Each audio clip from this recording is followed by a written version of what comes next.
On the flight deck of China's newest aircraft carrier, the most consequential aircraft may not be the fastest one. It has straight wings, 2 propellers, a blunt nose, and a circular radar dome rising above its fuselage. In September 2025, the KJ-600 was shown launching from the carrier Fujian by electromagnetic catapult and returning by arrested landing. The images confirmed more than a new aircraft. They showed that China had brought together a carrier, a launch system, a recovery system, and an airborne command platform designed to operate as one. That headline needs careful limits. China has not published the KJ-600's official dimensions, radar performance, engine designation, production rate, or detailed factory process. Public images show several aircraft, but they do not prove full-rate production. What they do prove is a transition from development aircraft to repeated carrier operations. That makes the manufacturing question unusually specific.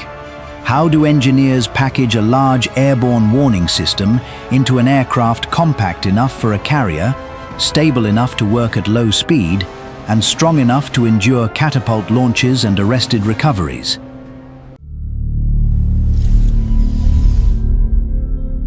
Three visible answers will guide this story.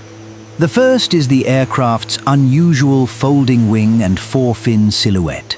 The second is the way its radar dome, propulsion, landing gear, and control surfaces are arranged around a very restricted deck footprint. The third is the final test, when all of those choices must work, not in a quiet laboratory, but on a moving ship at sea. The need begins beyond the aircraft itself.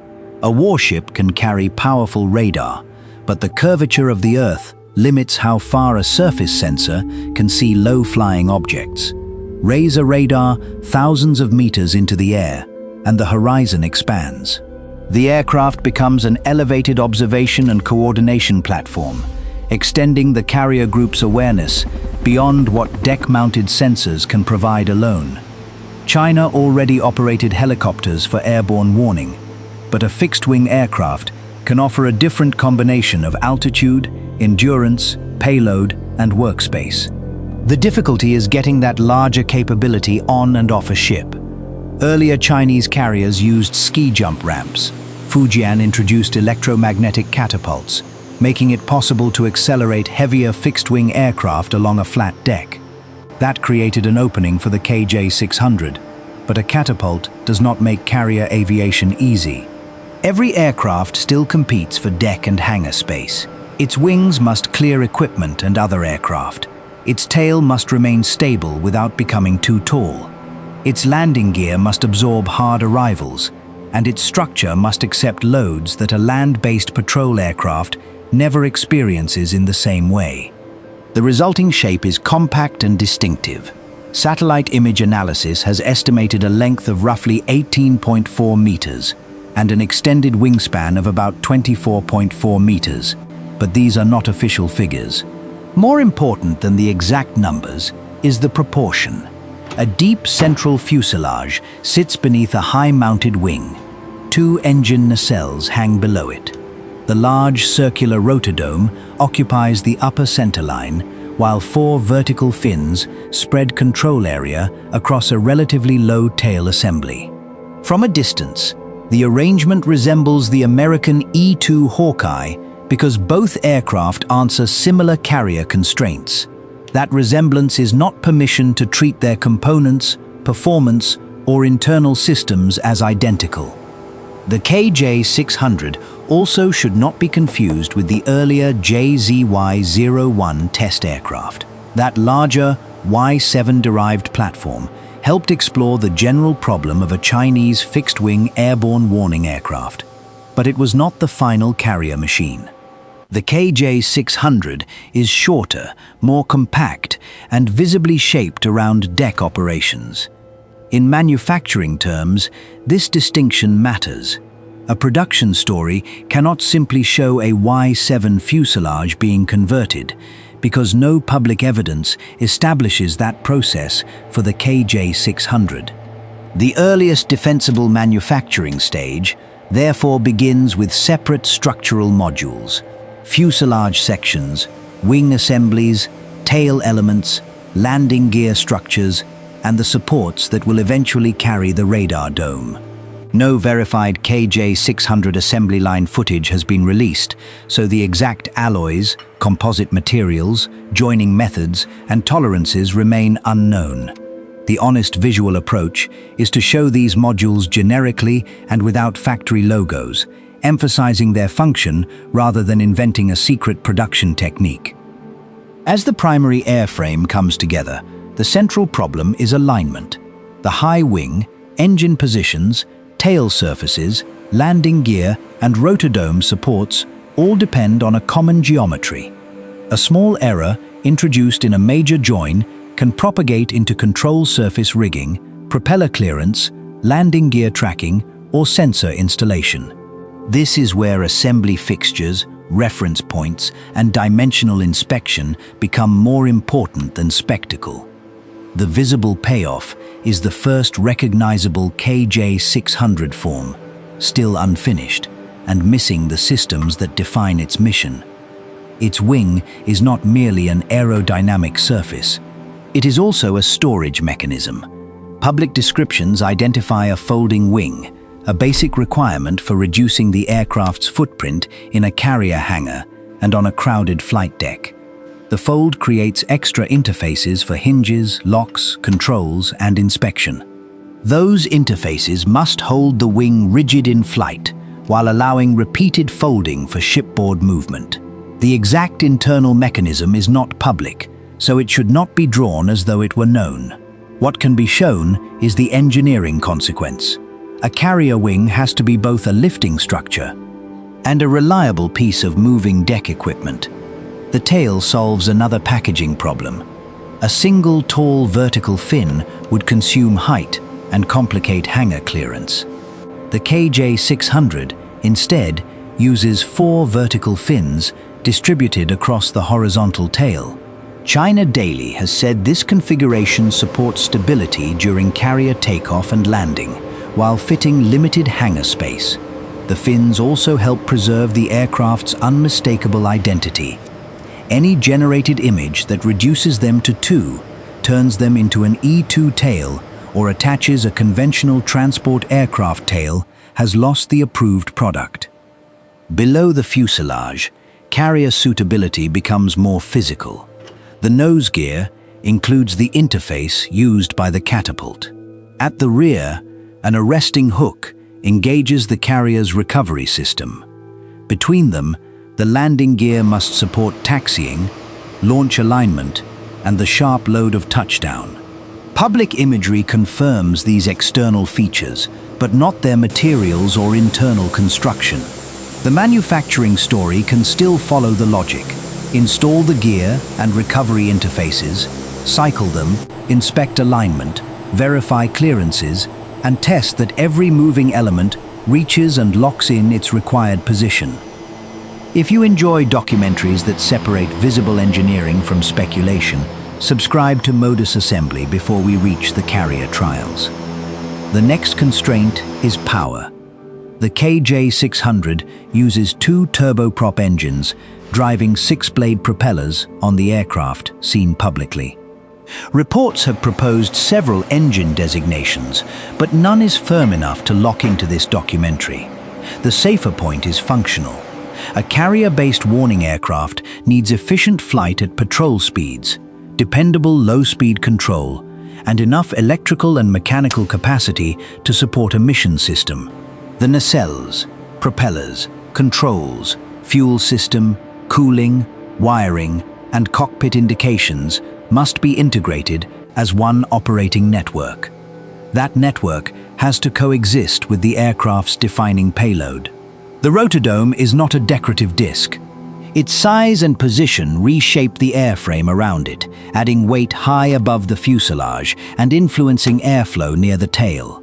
Official Chinese reporting says aircraft designers from AVIC and radar researchers from China Electronics Technology Group Corporation co-developed the KJ-600. That division of work reveals the integration challenge. The aircraft and mission system could not be designed as independent products and simply bolted together at the end. Inside the aircraft, the evidence boundary becomes narrow. Public sources do not establish the exact radar model, antenna architecture, detection range, operator console layout, cooling arrangement, or crew number.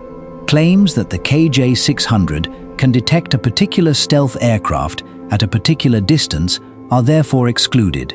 What can be explained is the production requirement.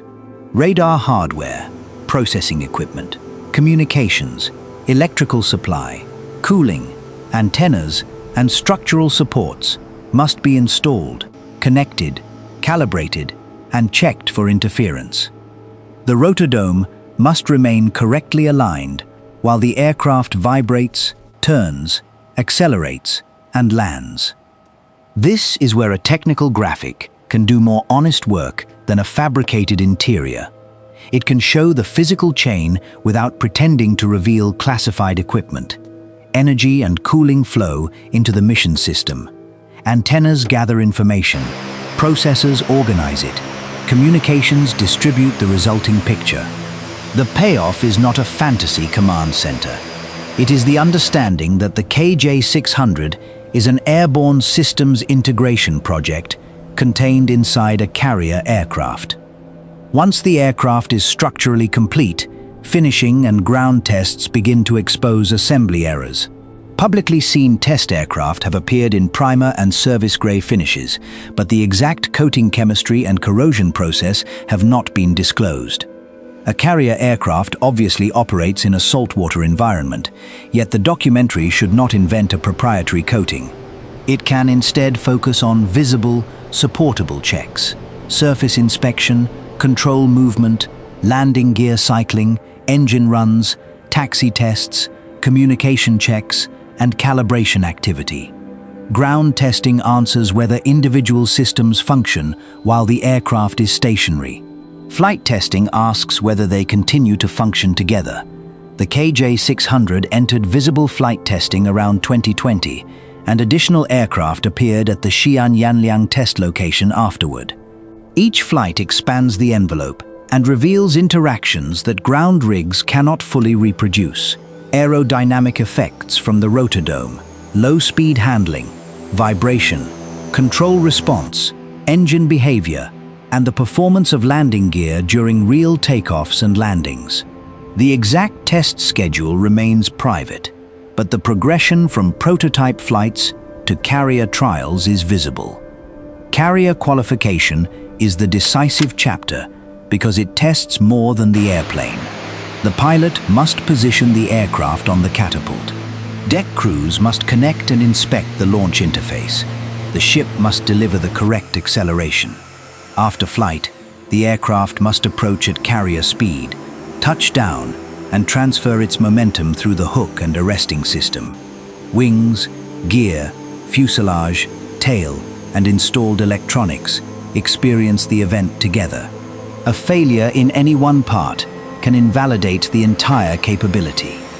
On September 22, 2025, the PLA Navy announced that the KJ-600, J-35, and J-15T had completed electromagnetic catapult launches and arrested landings aboard Fujian. The KJ-600 had already made its public debut during the September parade in Beijing. After Fujian was commissioned on November 5th, the carrier formation conducted further training that included repeated launches and recoveries by the KJ-600 and other aircraft. These events do not reveal production rate or combat readiness, but they do establish aircraft-carrier compatibility under documented operations. The closest comparison remains the E-2D Advanced Hawkeye, the United States Navy's established carrier airborne command aircraft. Its official specifications and long service history provide context for why folding wings, compact dimensions, twin turboprops, and a dorsal radar appear in this class. But the comparison also highlights what cannot yet be measured. The E-2D has public specifications, a mature fleet, known support infrastructure, and years of operational data. The KJ-600's availability, endurance, sensor performance, maintenance burden, and production scale remain outside the public record. That uncertainty does not reduce the manufacturing achievement to a visual imitation. The relevant accomplishment is system coordination. Fujian's aircraft work, China Electronics Technology Group Corporation's mission system work, the test establishment, naval aviation crews, Fujian's electromagnetic catapult, and its arresting system all had to converge on compatible interfaces and procedures. The finished aircraft is only the visible center of a larger industrial network. What would prove the program has moved beyond a small development fleet? Repeated deployments, more identifiable service aircraft, sustained deck operations, published maintenance experience, and credible evidence of repeatable production would provide stronger answers. Until then, phrases such as mass production, exact fleet size, and full operational capability should be treated cautiously.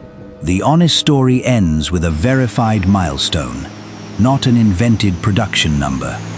So how did China package an airborne command and warning aircraft into a machine compact and strong enough for carrier operations? It did so by treating deck footprint, low-speed stability, folding geometry, launch loads, recovery loads, propulsion, radar support, and ship compatibility as parts of the same engineering problem. The four-fin tail and folding wing solve space and control constraints. The reinforced landing and recovery interfaces connect the airframe to the carrier. The rotodome and mission systems turn that airframe into an elevated command platform. And the launches and landings aboard Fujian provide the visible proof that those systems can operate together. The KJ-600's ultimate performance is still hidden, and its production scale is still uncertain. But the central question has an evidence-based answer. China has built and carrier qualified the integrated aircraft system. What comes next depends on whether it can repeat that result across more aircraft, more crews, and longer deployments. Subscribe to Modus Assembly for more evidence-led journeys through the machines shaping modern industry. This video is created for educational and informational purposes using advanced AI tools and human creativity. All concepts, scripting, and storytelling are independently developed to ensure originality. Visuals and animations are generated or enhanced using AI technologies such as View 3, Meta AI, and Grok AI, while final editing and post-production are completed using CapCut and other professional editing tools. No external creator content has been copied or reused. Any resemblance to real-world environments, factories, and processes is purely coincidental. All scenes shown in this video are digitally created and do not represent real footage. This content is produced with transparency and follows YouTube monetization guidelines. Thank you.